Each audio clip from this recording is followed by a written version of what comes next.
So Dennis is pretty active, a lot of issues that are important to us. Please welcome Dennis Michael Lynch. Thank you very much. Thank you. Good morning. Or is it good afternoon?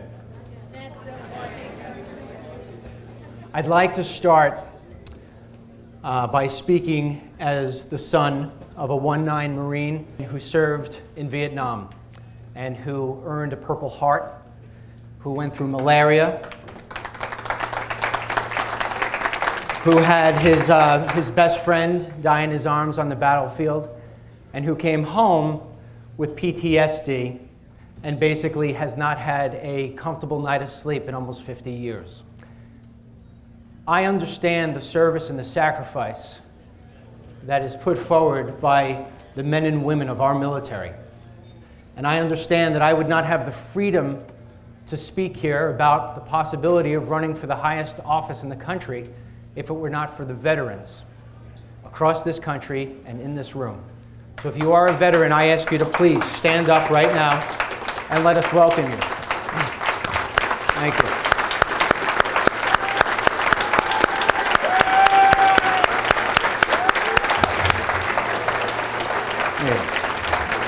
Thank you for your service. Thank you. You are true heroes, and what you have done is what is called an act of love. So many of you are probably sitting here and say, wait a second, did he just say President 2016? Who is this guy? I get it. I'm not even a dark horse. I'm like a dark pony.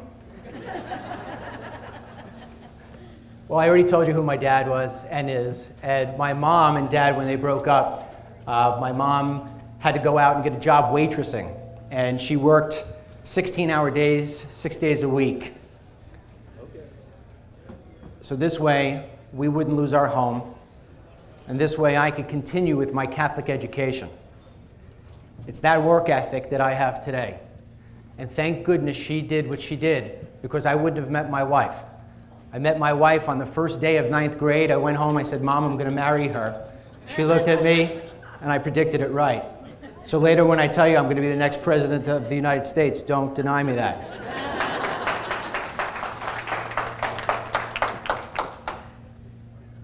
We have 4 beautiful children. My oldest is in college, so I understand college tuition. And my youngest is 6 years old, and every night I go through Common Core math homework, so don't tell me I don't understand Common Core. But over the course of my 27 years since I graduated high school, I've been an entrepreneur, and I've started 5 businesses from nothing but having a plan, a blueprint, and a whole bunch of determination. And over the course of that time, there have been about, and I say about because you know the press will kill me if I'm 2 numbers off, it's about 1,000 people have cashed a check with my name endorsed at the bottom. I don't think there's another politician that's going to be here the next 2 days that could say that sort of thing. I understand entrepreneurship. I also understand when I won Entrepreneur of the Year from Ernst & Young, they gave me the trophy, and I said I have a problem with this trophy because it's singular, and my story is plural. Because an entrepreneur is only as good as his workers, his American workers. I understand this. I understand this as well as anybody in this country does. And so everything was going well for me until the tragic day of 9/11. I witnessed that day firsthand, not on television. I stood there looking like this as my fellow Americans jumped 80 stories. You don't forget something like that. And it changes your life, changes the direction of your life. And so I decided that I wanted to start making films, not as a filmmaker, as somebody like maybe a Dinesh D'Souza or a Michael Moore, God forbid, but as a CEO who knows how to point out where the problems are and how it is that you solve them. And so I saw a man one day standing on the corner of a 7-Eleven holding a sign saying "Deport illegals." I drove past him a couple more times and I said, what a nut. And then one day I pulled over, I said, let me talk to this nut. And he was anything but. What he was a hard-working American who had a contracting business, and he was doing well, and he was living the American dream, and he had 25 employees working for him. But then he pointed over to the 200 illegal aliens who were standing on the other side of the 7-Eleven and said, these guys caused me to go out of business. And my other 25 employees, they're out of business. They have nothing. And he said, you know what, Dennis? We're giving away our jobs. We're giving away our education. We're giving away driver's licenses and maybe citizenship as if it came out of a Cracker Jacks box. How dare we? Men and women are over right now fighting for us in Afghanistan and Iraq. And this is how we pay them back? And so I said to him, well, what do you think about the border? He says, we got to close it up. He says, Israel's surrounded by a wall, and even heaven's got a gate. Right? So this guy, this patriotic American, he's the one who got me into all of this. That's why I brought him here today. Where are you, Tommy? Stand up.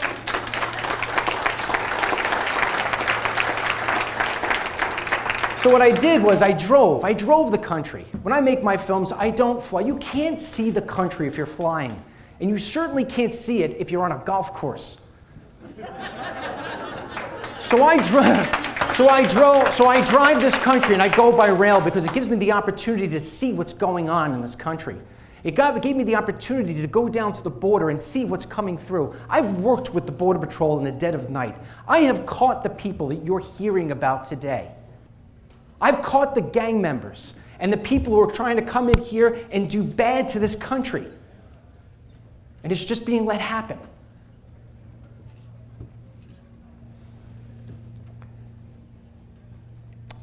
That experience and those experiences of the past 4 years, that's what's led me to this stage.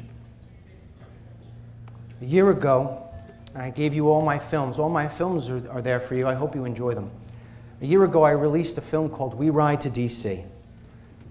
And I wound up receiving a letter in the mail from a 72-year-old woman. And she wrote in it that she's seen everything in her lifetime and that she hasn't seen a real leader since President Ronald Reagan. And she said, you remind me of him. And I want you to consider running for president.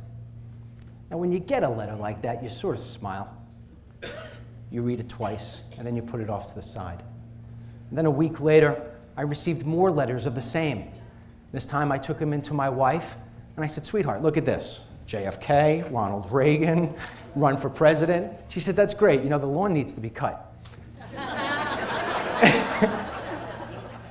And so that's the way it stayed until I wound up receiving the 2,000th letter and the stuff that came in through social media. And so I started to say to myself, well, is there maybe more that I could do for my country? Are these people seeing something that I never even thought of? And so I traveled around 26 cities. And every time, whether it was a GOP meeting or it was a Tea Party meeting or something for veterans, everybody came up to me and said the same thing that was in that letter.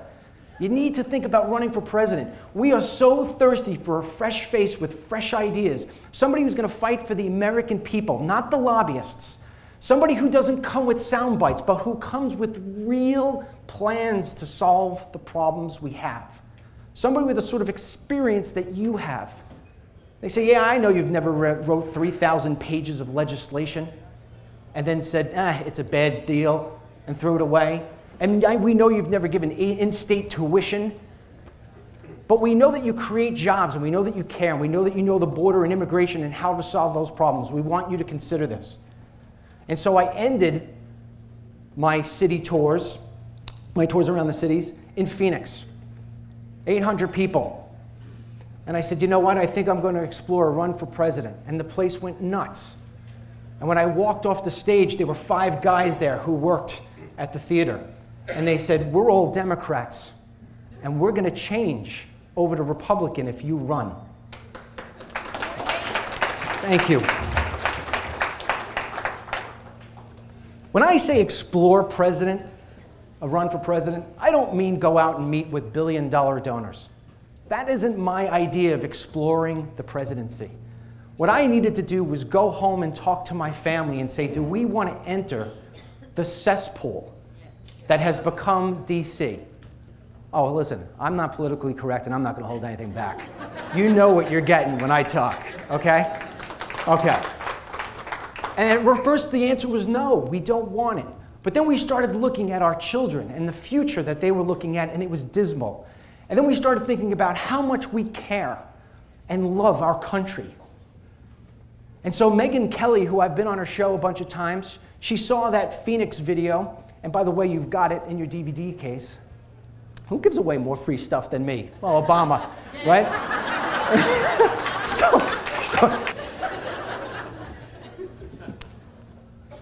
So anyway, Megyn invited me on, and she said, Dennis, what are you thinking about? How are you going to run for the presidency when you don't have any support from the party? You're not going to get party money. And I said, Megyn, I want to run for the presidency because I'm in love with my country. I want to protect my children, and I want to protect your children if they were my own. I want to protect American jobs and health and safety, and I want to bring back the American spirit. And I know I've got the ability to do that. And she said, are you sure? And I said, yeah, I'm sure. And you know what? Do you remember this guy named Dave Bratt, who everybody told him he was a dark horse too and that he was crazy? He was going to try to take on one of the most powerful men in D.C. who had a chest of $5.5 million for a campaign, and Dave Bratt had less than $250,000. Ask Eric Cantor today if Dave Bratt is crazy. No, Dave Bratt has his job. This election isn't about money. It's about messaging. And let me be straight with you. If it is about money, you better get ready to start saying President Clinton. No joke.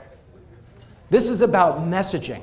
This is about telling the American people what conservative values can do for them. Conservative values are great. We just haven't had the right person selling it. We haven't had the right person to say, listen, I'm the poster child of conservative values. If you just put down your guard for a second and start with the right versus the left, and let's get into right versus wrong.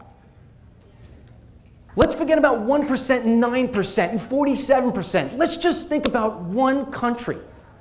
Because that's how teams go from being mediocre to championship teams. I know this. I've coached football and taken a 5-5 team and brought them up to 8-2, 9-1. I handed them back to the other guy and it went 5-5 with the same kids. Why is that? I'll tell you why. Because I got the most out of those children. They were champions, but nobody was telling them that they were champions. Nobody was letting the inside come out. That's where America is right now. And so instead of just giving you sound bites and how fantastic things could be with a President Lynch, I'm going to give you something nobody ever gives you for the rest of the 17 minutes I have. I might stretch to 19. I'm strong. I have been exploring this for 6 months. My exploration was all about what I could come up with in terms of a plan that would make your life better, that would make your American experience amazing. What I could do to revive this country, because this country doesn't need to be saved. Nobody in this room right now needs to be saved, but our country needs to be revived. It needs a spark. And the spark is you. It just needs somebody to help light that fire. And so I've come up with a 4-point plan in the same way that I would come up with a plan if I was starting one of my businesses. When you start a business, if we were going to start a business right now called New Hampshire Widgets, we'd come up with all the line items that need to be addressed. But at the end of the day, we don't buy the forklift until we knock out the warehouse and we get the employees. And so yes, we need to fix the VA, and boy, would I do that. And yes, Common Core needs to be thrown out.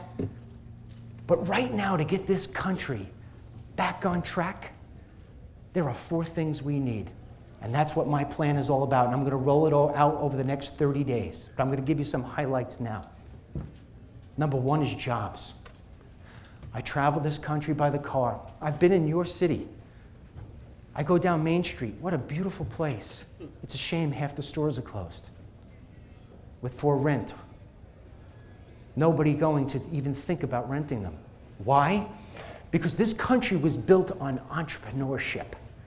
And yet the government and the Obama administration and all the politicians from both sides put handcuffs on entrepreneurs. This isn't something I read and my speech maker didn't say this, Dennis, give them this. This is what I know. I feel it. I feel their pain. I've lived it for 27 years. So in my plan, I take away those unnecessary regulations, which keep entrepreneurs from growing. Yeah. And I start with Obamacare's business mandate. The business mandate goes against the grain in terms of an entrepreneur's wiring. An entrepreneur doesn't say, let me get to 49 people and stop. He says, let me get to 49 people and get to 110. But what we've done is make him hit the brakes. And the truth of the matter is that 2/3 of the jobs in this country are created by entrepreneurs, not by governors, not by presidents, by entrepreneurs. And they just need the support of a president and the government. Another way of igniting this economy in a way that you've never seen before is creating a nice flat tax. An 18% flat tax. And the details within my flat tax, they make it fair for everybody. The middle income earners, the people at the bottom, the charities won't have to worry about a thing. And you'll see as I give you the details, you're gonna love it. Those two things right there, boom, we're off to the races. And then we move in, as I mentioned about with health. I'll say it for you, Obamacare sucks. It sucks. I know this not because somebody told me to say it. I know this because I'm one of the statistics. I lost my health insurance because of Obamacare. But let's be honest, because it's a great GOP talking point, Obamacare sucks. But we need more than that. We need a plan for people to feel better about what we can do, because honestly, what we had before Obamacare, that sucked too. Okay? When your health insurance premiums cost the amount of a mortgage, that's no good. People can't live with like that. So my plan would be to open it up, put the power back in the consumer. Make these insurance companies fight for your business and be competitive by letting it go across state lines. Now I know this is sort of the stuff that you're going to hear from the other guys as well. And that means it's a good plan, because I've endorsed it. But the next part is your safety. Your safety. In my pocket is a cross from September 11th. It's from the Trade Center, made from the steel. A mother who lost her fireman's son gave this to me. It was her only memento from that day. She said, Dennis, I'm going to give this to you instead of keeping it on my bedpost, because you're the one guy who puts his money where his mouth is. And you have 3,000 angels protecting you for as long as you promise to do everything you can to make sure this never happens again. And folks, based on my travels around the country, I just came back a couple of weeks ago by myself from coming from the northern border between New York and Canada, watching trucks cross over from Canada into New York with nobody stopping them, no border patrol. I've been down on that border and I've been warning on Fox News and every other place that will have me on about what's happening on our southern border. And now you're finally hearing that ISIS has a camp 8 miles out. I know this is going to sound a little New York tough, but that's who I am. If I were the commander-in-chief, based on the conversations I've had with the men and women of our military today, who want to go in and do the job right and do it now, I will wipe ISIS off the face of the earth.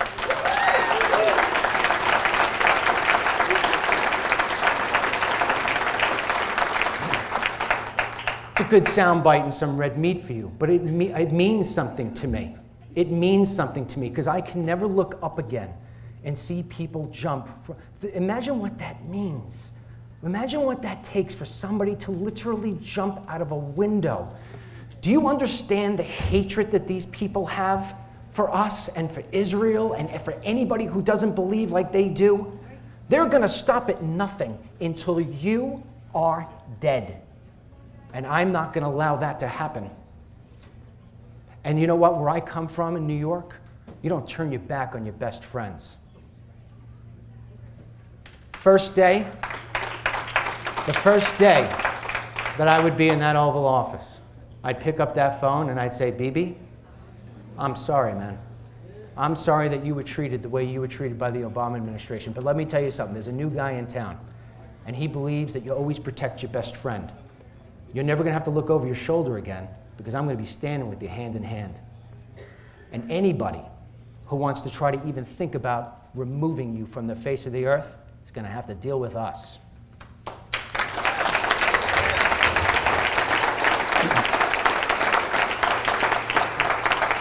Now, at the same time, I believe in reaching your hand out to the world and saying to people, hey, let's make a better America, let's make a better country, let's make a better world, let's be friends, let's do things together. But if that's not accepted, then you don't want to be our enemy. And that message is going to be sent loud and clear. There are no negotiations with countries who love to see terrorism run wild. We get this country back to being the strong country that sends a message out to the world that says we protect U.S. jobs, we protect U.S. lives. And so now the next part of your safety comes down at the border.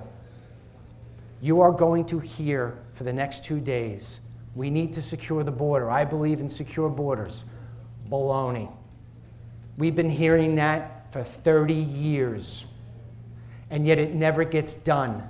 And if they even dare to give you any detail to their plan, it's going to include bigger fences and more boots and more technology, and you're going to see when you watch those DVDs at home, that's not going to work, because there's absolutely no will to stop these people. There's only one way to secure the border, and I know how. You have to remove the incentive to come here illegally. That secures your border. And so how do you do that? How do you really do that once and for all? You hold the employers accountable who hire these people, who cheat their fellow entrepreneurs. And you find them, and if they do it again, you prosecute them until they understand you're not joking around anymore. And you watch. This all connects to this big, huge plan that I've given you. What happens is those people start to go home, the illegal aliens. And what happens is jobs start to open, and my buddy Tom can start putting windows in your house again. And more money now is funneling into the economy. And the American spirit starts to revive itself. And then as far as the people who are here illegally, here's another word I swear to you, you're not going to hear all weekend long, but right now, they're going home. Mass deportation. In the most humane way possible. No. I will give them 90 days to get their affairs in order, to take all the money that they've made because they've worked hard for it, and they need to go home and invest in their own country. Build a home, start a business. But basically, like Tom said, you're not going to get a job and you're not going to get citizenship like it comes out of a Cracker Jacks box. And that message is going to get sent across the world. People are going to realize that America is no longer going to ignore its immigration laws. And listen, don't tell me it's impossible to do. It's the easiest thing in the world to do. I don't need a pen. I don't need a phone. And I don't need Congress. All I have to do is enforce the laws in the books. And that's what I would do. And then I tail in because I'm given the 2-minute warning, which is really 4 minutes.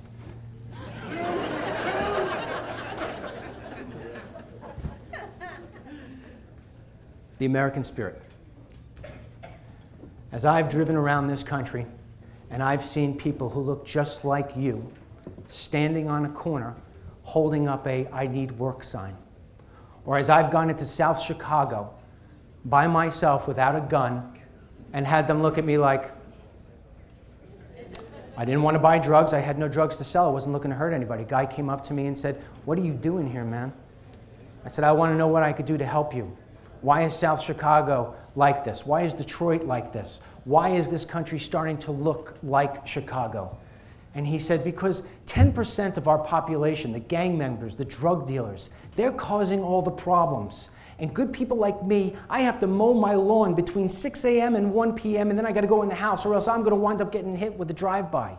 And I don't get it. We can blow up a hotel room in Syria and know who's in the room, but we can't get rid of 10% of the thugs? What entrepreneur would want to open up a business here in South Chicago? And you're questioning why it is that I'm on welfare? There's no job for me. I'm in survival mode. Do you know how many good people I've met across this country? I don't care if they're Latino, white, black, polka dotted, it doesn't matter. They look at me and say, I have got no opportunities. Folks, I'd like to tell you more, but I'm out of time. I ask you to go to dml2016.com. I know it's a long shot, but I launched a PAC today, DML for America. And for the next 30 days, I'm going to go out and raise money and give this plan to people. And as long as I'm given the opportunity to get up here with these other great men and Carly, who will be here, I think you'll start to see American people liking what it is I have to say. There's got to be some reason why when Megan ran that poll, after I got off her show, would you vote for Dennis Michael Lynch if he ran in 2016, that more than 85% said yes. There's something there. I want to explore it. I hope you will too. God bless you. God bless America. And please don't forget, nobody will ever fight harder for you than me.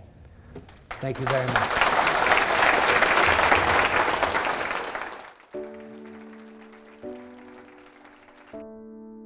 I really enjoyed your spark and your fire, but you said one thing that no one else has said. It's the American spirit, not the American dream. It's the spirit that enables us to have a dream.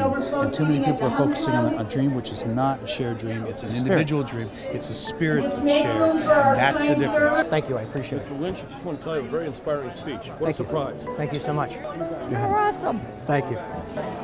Mr. Lynch, it's an honor to meet you. Thank you. I appreciate it. By the way, thank you. Yeah. Your emphasis on including your immigration solutions Yes. is big. Yes. I don't think the other ones are going to talk about that at all. No, they're not. And a lot of people that I know think that illegal immigration and the lack of enforcement of our border security and our immigration laws is a big thing. I would suggest, as you have, to emphasize the part of your plan in that area. So, what's happening? Are you running for president? I mean, I don't want to put you on the spot like Oh, I'll tell you straight out. I don't play games. Okay. For the next 30 days, I'm going to go out and see how much money I could raise. If I get to a certain threshold, which I know that I'll need to make it a certain distance, to get my message out and start polling, then yeah, I'll announce to do it. You know, to this point, I've been funding it all myself. And the reason why I've been funding it myself is because I'm not going to sit there and take money from Mrs. Jones, who's got hardly any money in the bank as it is, and tell her, hey, I'm exploring. You know, I want to tell her that I really believe I've got a legitimate shot and I'm really going to give it my all, and can you please support me? I'm at that point right now. I'm here fighting for my children. I'm not here fighting for a party. I'm here fighting for my children. I'm fighting for your children. I'm fighting for our country. And to be quite honest, I don't think there's anybody going to be here this weekend who has a legitimate shot at beating Hillary, because the American people don't want another politician. They want somebody who's going to get out there and do the hard work and who's going to do it the right way. And I'm that guy.